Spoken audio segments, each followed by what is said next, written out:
Hello प्यारे बच्चों, कैसे हैं आप सभी और कैसी आपकी तैयारी चल रही है। अच्छी चल रही होगी। बेहतर तरीके से आप चीज़ों को सीख रहे हैं और आगे बढ़ रहे हैं। तो मैं सुनील एक बार फिर से स्वागत करता हूं अपनी मैथ की क्लास में, जहां हम कर रहे हैं प्रीवियस ईयर क्वेश्चन की सीरीज़ें। और हम कुछ सीरीज़ें कर चुके हैं और आज फिर से एक नई सीरीज़ लेकर स्टार्ट करेंगे। पुरानी सीरीज़ आप पीछे देख सकते हैं, जो नए हैं और जो देख ही रहे हैं वो फटाफट करेंगे आगे क्वेश्चन और तैयार हो जाइए अपने कॉपी पेंसिल लेकर। तो बिना देर करे हुए शुरुआत करते हैं अपने क्वेश्चनों की। जैसे सबसे पहला क्वेश्चन है, 11 खिलाड़ी और उनके प्रशिक्षक की औसत आयु 33 वर्ष है। पहले 5 खिलाड़ियों की औसत आयु 29 वर्ष और शेष 6 खिलाड़ियों की औसत आयु 30 वर्ष है। तो प्रशिक्षक की आयु यानी टीचर की आयु ज्ञात करनी है। तो करते हैं बच्चों। तो औसत के पहले भी क्वेश्चन कर चुके हैं हम। उन क्वेश्चनों में मैंने बताया था कि ऐसे क्वेश्चन हम योग से कर लेते हैं। तो योग से कैसे करते हैं? योग क्या होता है? योग बराबर औसत गुणा पदों की संख्या। तो यहाँ पद कितने हैं? 11 तो खिलाड़ी हैं और एक उनका कोच है, तो टोटल 12 हो गए। तो योग कितना हो गया हमारा? तो हमारा योग हो गया यहाँ पर, औसत है 33 और टोटल है 12। अब आप इसमें 12 गुणा कर लेंगे, 12 3 36 और 36 और 3 39। ये हो गया योग। ये हो गया हमारा टोटल का योग। इस टोटल के योग में हम देखेंगे कि 5 खिलाड़ियों की औसत आयु 29 है, तो इनका कितना योग है? 5 का योग कितना है? 5 का योग 5 गुणा 29 यानी 145। और जो 6 खिलाड़ी हैं इनका योग कितना है? 6 गुणा 30 यानी 180। तो टोटल कितना हो गया? 5 2 3 325। ये हो गया योग। ये चीज़ें समझे? तो टोटल योग था हमारा 396 और 5 खिलाड़ी और 6 खिलाड़ी यानी 11 खिलाड़ियों का योग है हमारा 325। उससे घटा लेंगे तो किसका योग बच जाएगा? केवल कोच का योग आयु बच जाएगी, जो कितनी है? 71। और यही होगा हमारा आंसर फर्स्ट। तो चीज़ें ये आसान है। और कैसे हम इसको कर सकते हैं वो भी हम देख लेते हैं। तो ये तो आपको समझ में आ गया। योग पहले क्वेश्चनों में भी हम इस तरीके को यूज़ कर चुके हैं, फिर से हमने कर लिया। और हम ऐसे भी कर सकते हैं कि 33 योग है। अब ये जो खिलाड़ी हैं इनका योग कितना है? 29।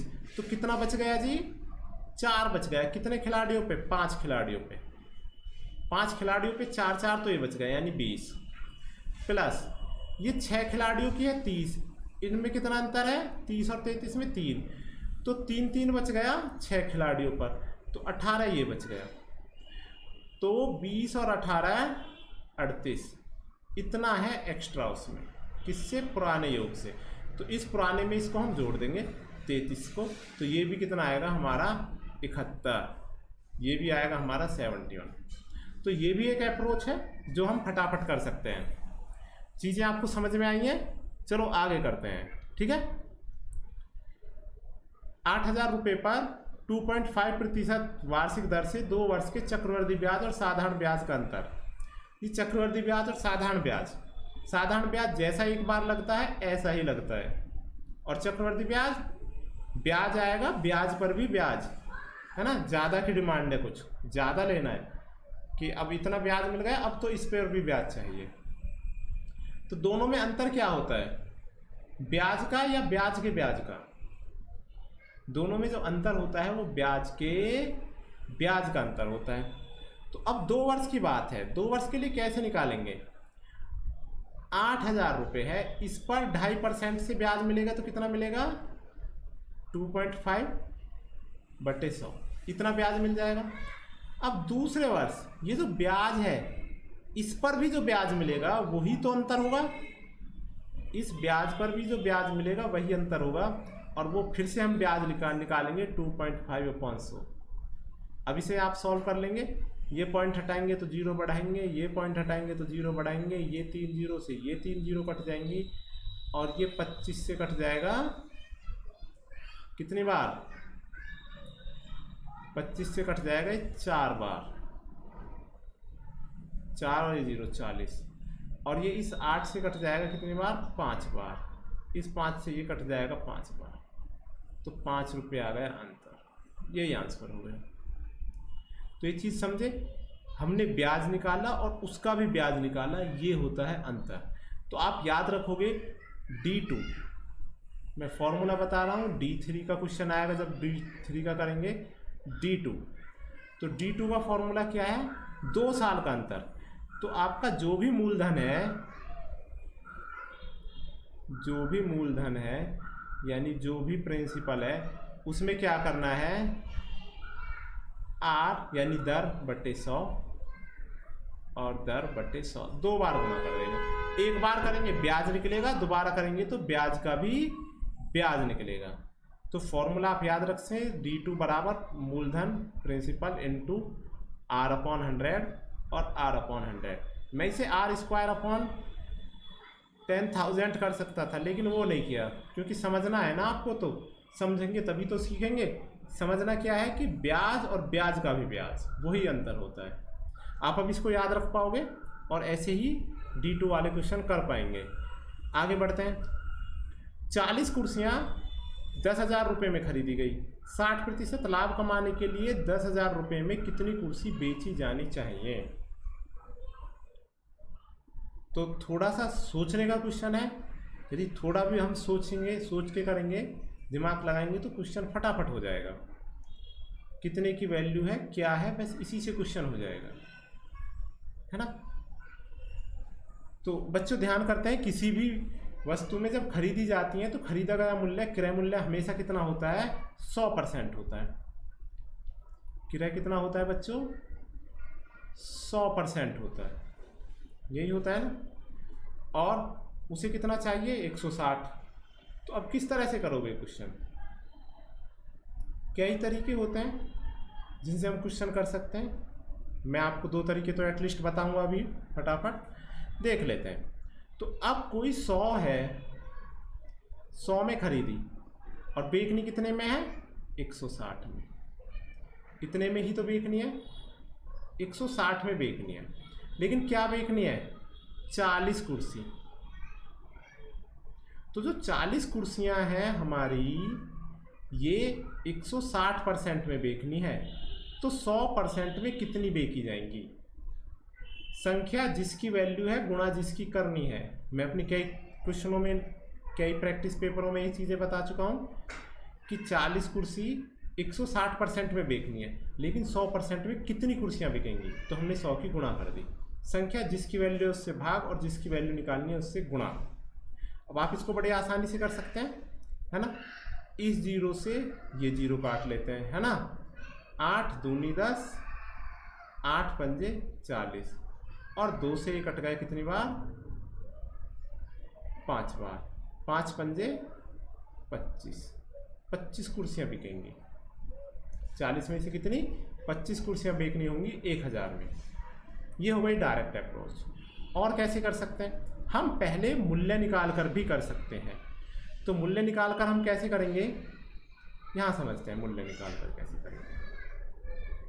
भाई 10,000 में तो खरीदी है, अगर मुझे 60% लाभ चाहिए तो 10,000 का 60% क्या होता है, 6,000। 10,000 का 10% हुआ 1,000, तो 60% हुआ 6,000। यानी कि ये 10,000 की चीज़ें किस में बेचनी है, 16,000 में। 10,000 की चीज़ें किस में बेचनी है, 16,000 में। तो अब समझते हैं कि हमें 16,000 रुपये में बेचनी है 40 कुर्सियाँ। तो 16,000 रुपये में, अब रुपये से हम वस्तु निकाल रहे हैं, क्योंकि हमसे तो वस्तु पूछी है ना, तो उसको इधर रखेंगे हम। 16,000 रुपये में 40 वस्तु बेचनी है, तो 1 रुपये में कितनी बिकेंगी, या हम डायरेक्ट करें कि 10,000 में कितनी बिकेंगी, 40। देखो वही बात हो गई है जो पिछला क्वेश्चन था, 16,000 इंटू 10,000, 10,000। एक और 0 यहाँ बढ़ा लेंगे, ठीक है। तो इसकी 3 0 से इसकी 3 0 कट जाएंगी, ठीक है बच्चों। और 8 दूनी 16, 8 पंजे, और इस 2 से ये 10 कट जाएगा, 5 5 पंजे 25। तो फिर से हमारा आंसर क्या आ गया, 25। तो दोनों चीज़ें आसान हैं, आप थोड़ा थिंकिंग प्रोसेस करेंगे तो इस तरह से चीज़ें बड़े आसानी से हो जाएंगी। अगले क्वेश्चन करते हैं हम अभी। पीयूष अपनी वस्तुओं के मूल्य को उसके क्रय मूल्य से 30% अधिक अंकित करता है। ठीक है जी। यदि 20% की छूट देने के बाद भी 780 रुपये में बेचता है तो वस्तु का क्रय मूल्य ज्ञात कीजिए। देखिए, संख्या बटे जिसकी वैल्यू है और गुणा जिसकी निकालनी है, ये तो आप डायरेक्ट याद ही रखोगे। ठीक है, संख्या बटे जिसकी वैल्यू है उससे भाग जिसकी वैल्यू है, और गुणा जिसकी वैल्यू निकालनी है, जिसकी वैल्यू ज्ञात करनी है, ज्ञात करनी है। ये तो इस फॉर्मूले से आप चीज़ें फटाफट करोगे। अब देखो, इसको भी कैसे करोगे। हम तो क्रय को 100 मानते हैं। किसको मानते हैं? 100% की किसी भी क्वेश्चन में क्रय को 100 मानेंगे। आप बेसिक वाली वीडियो में इन चीज़ों को देखोगे। अभी हम कर रहे हैं प्रैक्टिस पेपर्स, तो इसमें अभी हम डिटेल में नहीं जा रहे हैं, हम सीधा समझ रहे हैं कि क्रय को कितना मानते हैं, 100। क्रय को 100 मानेंगे तो 30% अधिक लिखेगा तो कितना कर देगा, 130। अब इसमें कितने की छूट देगा, 20%। भाई इसका 10% क्या होता है, 13, तो 20% कितना होगा, 26। इसका इसमें देगा ना छूट, तो ये तो हमारा सीपी हो गया और ये मार्क प्राइस हो गया। मार्क प्राइस पर ही छूट दी जाती है, तो इसका 10% 13, आप निकाल सकते हो 10%। 10% निकालना बड़ा आसान है। तो 20% 26, तो 26 की छूट दे दी तो कितना हो गया, 104। 104 में बेचता है तो कितने में बेचता है, 780 में। यानी 780 जो है वो वैल्यू है 104 की। ठीक है जी, 104% में बेचा, 780 में बेचा, तो उसकी क्रय मूल्य यानी 100 की वैल्यू हमें ज्ञात करनी है। अब देखिए, हम इसको कर सकते हैं, बड़े आसानी से कर लोगे आप। इसको करो, सॉल्व करो, काट के देखो, बताओ कि कितनी बार कटेगा। 13 से वैल्यू कट रही है, 13 6 78, 13 7 91, 13 8 104, 8 बार कट गया है ना। अब और क्या कटेगा, 8 बार ये कट गया, तो ये कट गया हमारा 4 से कितनी बार, 25 बार, और 4 से कट गया 2 बार, और 2 से कट गया 30 बार। तो 30 गुणा 25 कितना हो गया, 750। यही हो गया आंसर, 750, चौथा आंसर हमारा। चीज़ें समझ में आई आपको। 780 वैल्यू थी हमारी 104 की, क्योंकि विक्रय मूल्य निकला 104% और हमें निकालना है 100%। तो बेहद आसान है। ऐसे ही इनको फटाफट करेंगे हम, बड़े आसान तरीके से करेंगे, और ऐसे करेंगे कि हमको हमेशा याद रहे। आप बस इनको करते रहिए, ऐसे ही लेके मत बैठिए, कॉपी पेंसिल के साथ करिए, है ना। अब जब करना है तो फिर करना है ना। ऐसा नहीं कि बस देखना है, लेट गए लेके फ़ोन को और देख रहे हैं कि देखते रहो, बिना करे थोड़ी ना जाएगा। करने से ही दिमाग में जाएगी चीज़ें, देखने से तो नंबर याद नहीं रहेंगे ना सारे। खैर, आगे बढ़ते हैं हम इसी में। अगला है, एक वर्ग का क्षेत्रफल उसके भीतर खींचे गए वृत्त के क्षेत्रफल का अनुपात क्या होगा। जी, एक वर्ग है बच्चों, क्या है, एक वर्ग। इसके अंदर क्या खींचा है, एक वृत्त खींचा है। इन दोनों के क्षेत्रफल का अनुपात, यानी पहले वर्ग का और फिर वृत्त का। वर्ग का क्षेत्रफल क्या होता है, अभी पिछले क्वेश्चन में बात किया, पिछले पेपर में बात की थी हमने, a²। वृत्त का क्या होता है, पाई r²। अब यदि हम इसकी भुजा a मान लेते हैं, तो जो ये वाली लाइन है इसकी तो सारी भुजाएं a हुई है ना, ये लाइन भी a हुई ना, और ये क्या होगी, ये होगा व्यास। व्यास यानी डायमीटर। और त्रिज्या जब हम निकालते हैं, त्रिज्या यानी कि r, तो वो व्यास बटे 2 निकलता है, व्यास का आधा निकलता है। तो ये भी भुजा a हो गई। तो यहाँ तो a² है, पाई की वैल्यू 22/7 होती है, और r कितना हो गया, a/2 का स्क्वायर। अब इनको सॉल्व कर लेते हैं। सॉरी, ये बराबर नहीं है, ये अनुपात है, हम तो अनुपात ज्ञात कर रहे हैं ना। तो a² यहाँ भी है, और जब हम इसको भी सॉल्व करेंगे तो क्या आएगा हमारा, a² अनुपात 22/7 गुणा a²/2 का स्क्वायर होगा तो 4 हो जाएगा। अब देखो a² से तो a² कट गया, 22 कट गया, 2 से 11 बार, और ये 2 बार, 7 दूनी 14, वहाँ चले जाएंगे 14, और यहाँ रह जाएंगे 11। ये ही हो गया आंसर, आंसर नंबर 2। इसी तरह हम चीज़ें फटाफट करेंगे। जब आपको पता होंगी तो ये सब चीज़ें तो आपको नहीं बनानी है ना, आपको तो क्वेश्चन यहाँ से स्टार्ट करना है। 1, 2 और तीसरी लाइन में क्वेश्चन हो जाएगा। लेकिन जब आपको चीज़ें याद होंगी, ये चीज़ें पता होंगी, फॉर्मूले पता होंगे, तो पहले इन्हें सीखें, समझें, और फिर अगली बार से इनको फटाफट करें। आगे एक और देखते हैं। एक व्यक्ति प्रत्येक 3 किलोमीटर की 4 समान दूरियां 10, 20, 30 और 40 किलोमीटर प्रति घंटे की गति से तय करता है। उसकी औसत गति क्या है? औसत गति का फॉर्मूला हम पहले भी पढ़ चुके हैं, कुल दूरी बटे कुल समय। अब यहाँ समय तो दिया नहीं है ना, क्या दिया है, चाल।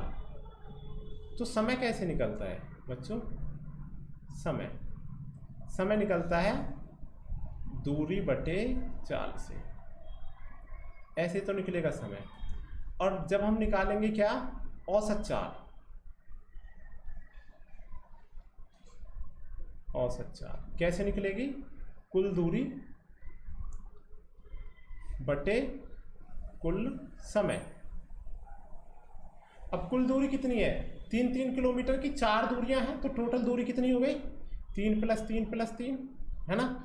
तो जितनी दूरियां हैं समान, तो यहाँ पर हम क्वेश्चन करते हैं, औसत चाल हो गई हमारी 3 + 3 + 3 + 3, और हमारा समय, कुल समय हो गया।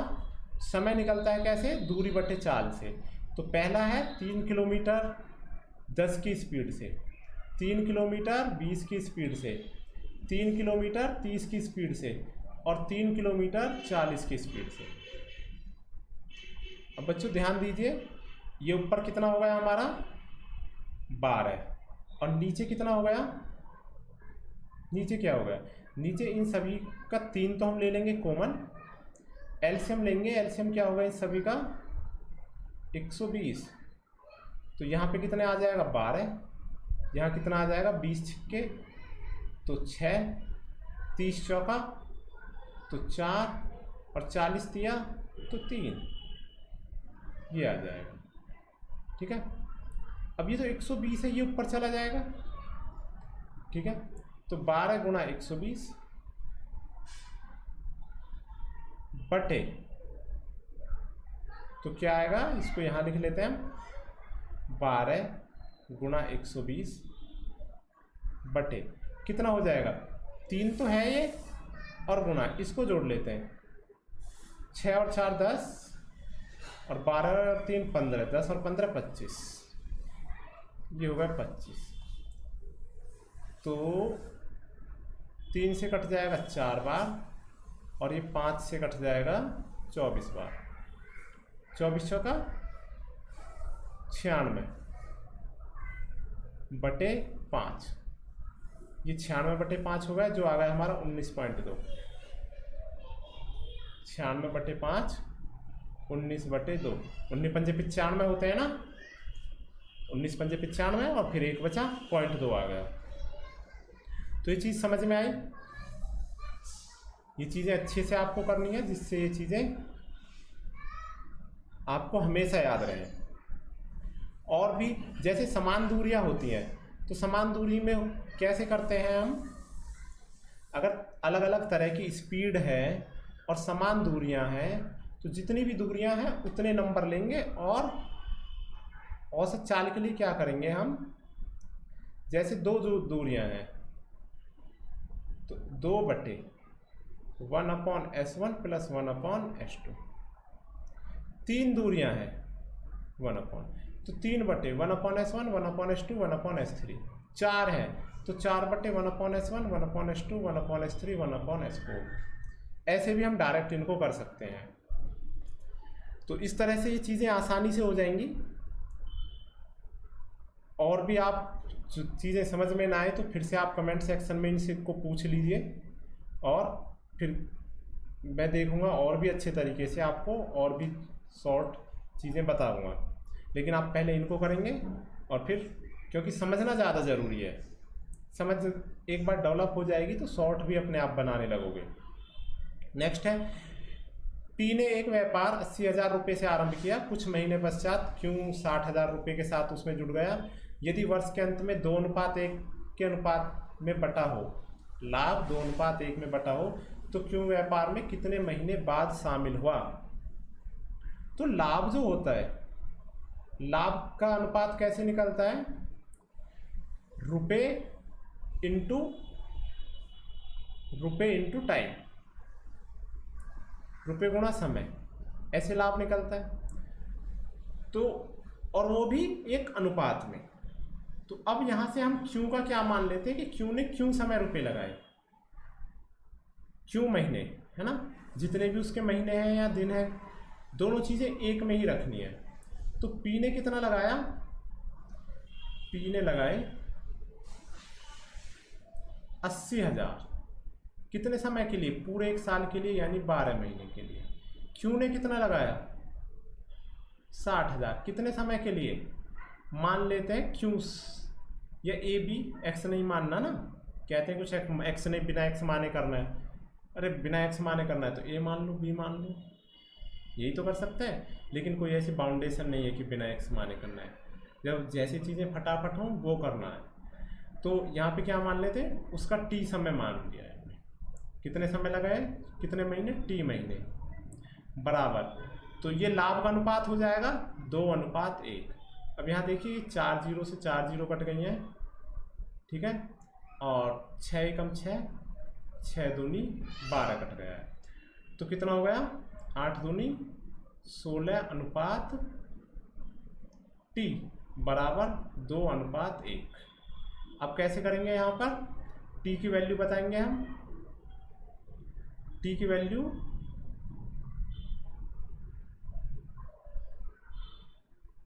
16 अनुपात टी बराबर 2:1। तो कैसे बताते हैं, अंदर की अंदर गुणा, बाहर की बाहर गुणा, जब भी 2 अनुपात हो। तो 2t बराबर 16, तो t बराबर 8। 8 क्या आया, लेकिन 8 आंसर नहीं है, फिर से समझेंगे। देखो ऑप्शन में भी इसलिए उसने नहीं दिया है कि 8 महीने तो उसका पैसा लगा, तो कब आया वो, कितने महीने होते हैं जी, 12 महीने, 8 महीने पैसे लगा, तो यानी कि वो 4 महीने बाद आया। ऑप्शन 1, ऑप्शन 1 इसका सही आंसर हो गया। चीज़ें समझ में आई, सिर्फ अनुपात में रखना है, और अनुपात का जो रूल है, अंदर के अंदर बाहर की बाहर गुणा करके टी की वैल्यू निकाल लेनी है। अब वो रुपये लगे का समय है, कितने दिन बाद आया, इसके लिए उसे 12 में से, कि जितना भी समय होता है उसमें से घटा लेते हैं। तो ये चीज़ें समझ में आ गई अच्छे से। अगला और क्वेश्चन देखते हैं। एफ और एम मिलकर एक कार्य को 8 दिन में करते हैं, तो एफ अकेला उस कार्य को 12 दिन में, एम उसी कार्य को अकेला कितने दिन में पूरा करेगा। ठीक है, तो बच्चों आसान क्वेश्चन है, पहले भी कर चुके हैं हम समय कार्य के। एफ और एम दोनों मिलकर 8 में करते हैं, और एफ अकेला कितने समय में करता है, 12। मैंने बताया एलसीएम लेते हैं ऐसे सभी क्वेश्चनों में, 12 दूनी 24 और 8 तिया 24, ये होगा एलसीएम 3 और ये 2, यानी कि एफ और एम दोनों मिलकर 3 वर्क करते हैं डेली, और एफ अकेला 2 करता है। जब एफ अकेला 2 करता है, ये एफ है ना, एफ अकेला 2 करता है और दोनों 3, तो एम कितना करता होगा भाई, इसमें से इसे घटा लेंगे, तो एम का आ गया 1, एम करता है। पूछ क्या रहा है वो कि एम उसी कार्य को अकेला कितने दिन में करेगा, तो एम तो डेली 1-1 करेगा, 1-1 करके करेगा, तो उसे 1 से ही भाग लगा देंगे हम 24 में, और कितने दिन लगेंगे, पूरे 24 दिन लगेंगे। कितना समय लगेगा? 24 दिन। तो ये चीज़ें क्लियर हैं? ये क्लियर है तो आप इनको सॉल्व कीजिए अच्छे से और ज़्यादा से ज़्यादा शेयर कीजिए और इसी तरह अपना प्यार बनाए रखिए। हम आगे और भी ऐसी ही प्रैक्टिस पेपर, प्रैक्टिस सीरीज़ लाते रहेंगे जिनसे आप अपने आप को बूस्ट कर सकें, अपनी स्पीड बूस्ट कर सकें और एग्ज़ाम में ज़्यादा से ज़्यादा अंक प्राप्त कर सकें। ये सभी वीडियो बहुत मददगार होंगी आपको अच्छे मार्क्स दिलाने में। तो लगातार इनको देखते रहिए और प्रैक्टिस करते रहिए। तो अभी के लिए इतना ही। Thank you very much. अगली क्लास में फिर मिलेंगे, तब तक के लिए धन्यवाद। बाय।